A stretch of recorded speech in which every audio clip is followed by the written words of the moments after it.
Good Morning Business, le grand entretien. Il est 8h20 sur BFM Business et sur RMC Découverte. On est ici depuis Station F pour Impact PME qui va commencer, qui va ouvrir ses portes dans 15 minutes au public. Notre invité pour commencer, évidemment, c'est François Asselin. Bonjour, président de la CPME. Ça sera votre dernier salon Impact, oui, puisque après vous allez passer la main. Je vous ai trouvé sur ce thème 2030, presque provocateur. On n'y voit pas à 3 jours sur les questions politiques. Vous vous dites, on va aller regarder ce que peuvent faire les PME d'ici 2030. C'est loin. Parce qu'on ne veut pas se laisser embarquer dans la vague de désespérance que nous connaissons aujourd'hui autour de nous. Il faudra en 2030 comme aujourd'hui continuer d'entreprendre. Et si on arrive entre guillemets à essayer de décrypter ce que sera le monde dans 5 ans, eh bien déjà on peut orienter son activité vers ce qui va être porteur. Et soyons réalistes. Je ne dis pas soyons pessimistes ni optimistes, mais soyons réalistes. On s'aperçoit qu'à travers la transition énergétique, écologique, à travers l'intelligence artificielle, la transition numérique, il y a beaucoup plus d'opportunités, mine de rien, que de dangers. Donc aujourd'hui, 2000 chefs d'entreprise, 30 sessions, 80 intervenants, 3 plénières, il y a 15 ateliers, il y aura aussi pas mal de ministres, il y aura Michel Barnier qui viendra tout à l'heure et puis d'autres, il y a 4 autres ministres qui viennent. Je ne veux pas vous ramener justement au négatif et au présent, mais on a eu donc hier soir un accord en commission mixte paritaire déjà sur les allègements de charges. La première chose qu'on sait, c'est que le coût du travail va augmenter. Alors le coût du travail va augmenter et ça bien évidemment, c'est pas une bonne nouvelle. Puisque ça fait des semaines que nous nous battons pour éviter d'amortir l'évolution de cette courbe d'allègement des charges dont nous avons absolument besoin, parce qu'il faut quand même rappeler d'où ça vient tout cela. Lorsque en 97, en France, nous sommes passés de 39 heures à 35 payés 39, eh bien, nous avons augmenté le coût du travail de 11,4%. Et que s'est-il passé à cette époque ? Eh bien, on a eu des aménagements Aubry, les allègements Fillon, Fillon 1, Fillon 2. Après, on a eu le CICE, tout simplement parce qu'il fallait rééquilibrer le coût du travail, parce que sinon, nous sortions de la compétition. Donc aujourd'hui, on se retrouve toujours dans cette situation où les fameuses aides aux entreprises sont indispensable si on ne veut pas s'effondrer économiquement. Et là, bien évidemment, la bataille est très importante pour nous pour éviter d'amortir ce coût du travail supplémentaire qui s'annonce à nous. Alors, c'est quand même une pas trop mauvaise nouvelle ce qui s'est passé en CMP. Ouais. On va attendre cet après-midi, en début d'après-midi, Michel Barnier qui vient nous rendre visite pour qu'il nous confirme quelle est sa position. Est-ce qu'il va suivre ou pas la CMP ? Parce qu'effectivement, ce dont on a besoin, c'est de visibilité, de lisibilité et surtout de stabilité.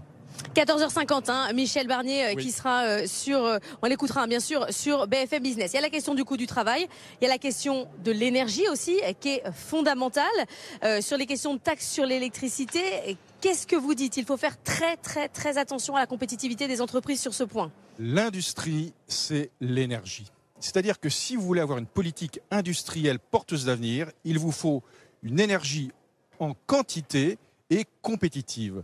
Et puis, troisième élément, décarboner. Nous avons la chance dans notre pays d'avoir la production nucléaire pour générer de l'énergie. C'est une magnifique opportunité. On a failli la perdre. Rappelez-vous, en 2012, quand on a mis le nucléaire en mode pause, on a failli perdre notre souveraineté énergétique. Ça aurait été catastrophique. On a redressé, on est en train de redresser la barre. Donc ça, c'est quand même une bonne nouvelle. Et l'autre bonne nouvelle, c'est que finalement, le prix de l'énergie est en train de baisser. Le gouvernement, vu les circonstances du budget, en tout cas de la dette, veut profiter de cette baisse de l'énergie, du coût de l'énergie pour réaugmenter les taxes. Alors, l'énergie va quand même baisser. C'est-à-dire qu'on s'attend à une baisse du coût de l'électricité de 8 à 10%. Donc c'est une bonne nouvelle. On pourrait avoir beaucoup plus si, bien évidemment, le gouvernement n'utilise pas ce levier pour mettre des taxes supplémentaires.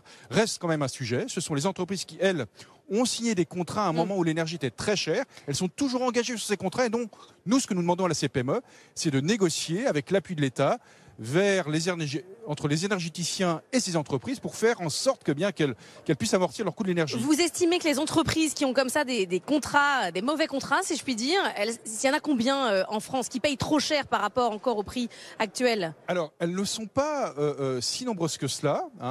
C'est quelques centaines d'entreprises, mais elles sont dans des secteurs extrêmement stratégiques. Vous prenez l'agroalimentaire, vous prenez la sidérurgie. Ce sont souvent des industries qui font le bonheur de notre notre pays, surtout à l'export. Et si on ne les accompagne pas, elles risquent de disparaître ou alors d'investir dans d'autres pays. Sur les questions d'apprentissage, on attend toujours les arbitrages. On ne sait pas exactement où on en est. On parlait ces derniers jours peut-être de faire en sorte que les PME sortent du dispositif pour pouvoir garder les règles du côté des PME et changer les règles du côté des entreprises. Est-ce que vous savez où on en est ? Alors nous, non, on ne sait pas où on en est, on ne voit pas trop où va être l'atterrissage. Ce que nous disons, et c'est un fait, 70% des apprentis sont dans les PME. 70%. 70% des apprentis sont dans les PME. Donc c'est là, entre guillemets, où se jouent beaucoup de choses. Il ne faudrait surtout pas que l'apprentissage fléchisse, parce que là, on a un magnifique succès. Rendez-vous compte, nous sommes passés de 480 000 apprentis à près de 980 000. On va tutoyer le million. Donc c'est un magnifique succès, d'abord pour les jeunes de notre pays.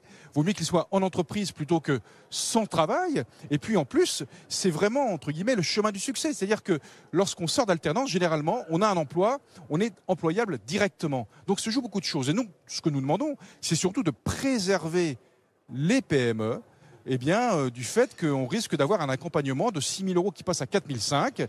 Pour les PME, ça serait une très mauvaise nouvelle. Donc nous, ce que nous demandons, c'est que quel que soit le niveau de l'apprenti, que ce soit du niveau CAP ou école d'ingénieur, on puisse garder le même accompagnement pour les PME.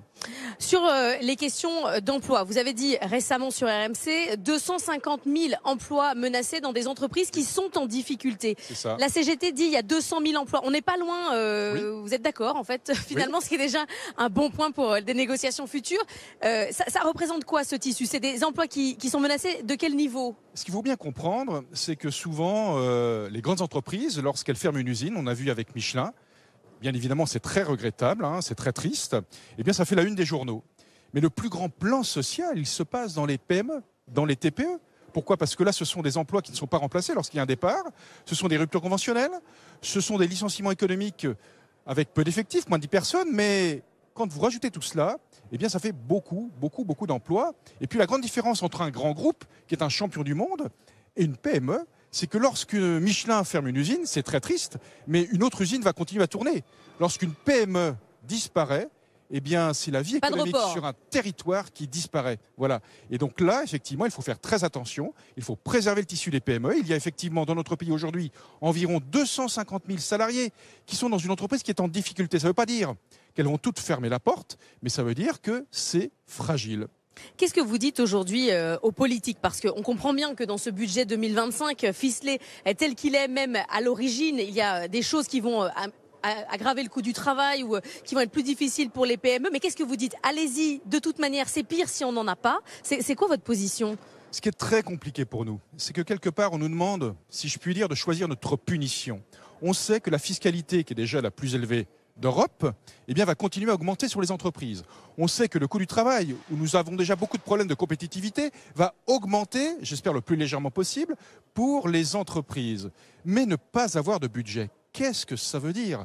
Ça veut dire qu'on va rentrer dans un no man's land institutionnel, donc dans un no man's land économique. Ça veut dire que les défaillances d'entreprises vont continuer à progresser. Nous ne sommes pas dans une configuration à l'américaine. On dit oui, aux États-Unis, s'il y a un shutdown, finalement l'économie continue à tourner. Attention, nous sommes dans un pays extrêmement centralisé où l'implication et l'imbrication entre l'État, les collectivités et les acteurs économiques que nous sommes est très ténue. Ça veut dire que là, l'activité risque malheureusement de s'arrêter et on risque de payer ça très chèrement, nous, entrepreneurs, avec des défaillances d'entreprises. Et puis la France, elle n'a pas le dollar. Elle est regardée de l'extérieur. Et là, ce sont les marchés qui, immédiatement, vont nous sanctionner.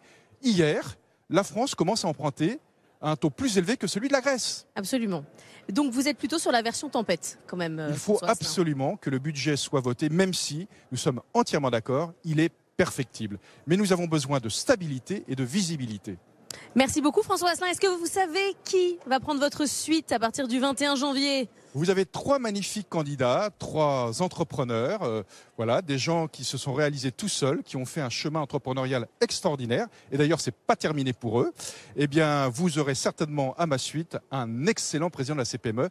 Aujourd'hui, je suis très rassuré. C'est pas terminé pour vous non plus? Non, jusqu'au 21 janvier, j'aime mieux vous dire que vu l'actualité, je ne m'ennuie pas. Et même après, j'en suis sûre. Merci beaucoup François Asselin. On vous laisse pour Impact PME qui commence dans 1 minute, l'ouverture au public. Là, ça commence à se remplir.